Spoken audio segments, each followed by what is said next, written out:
นี่แล้วเนาะพี่น้องเนาะคือการทำงานของ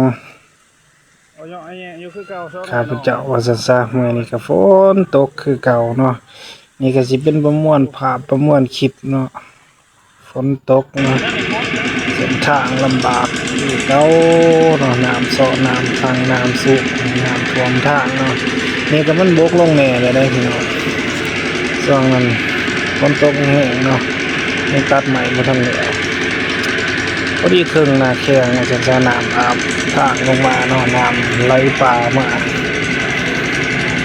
เลยพากันหยุดพากันเศร้าว่าซั่นซะเนาะใหม่ลงมาตกลมตกบวกหลายบอดเนาะเพื่อชีวิตสิคนป่าออกมาได้พี่น้องเอ้ยความลำบากขณะว่าแกไม่น้อยแกไม่ติ้วซื่อๆเด้นี่บ่แม่นใบยุ่งใบหยังคือเพิ่นเนาะมาตัดไหมน้ำโขงน้ำชงน้ำหน้าบ่ได้ไปไกลปานใดเดี๋ยวมาแต่เล็กแต่น้อยก็ยังลมยังขาเนาะแล้วเอาสภาพเส้นทางพี่น้องเอ้ยเนาะ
โอ้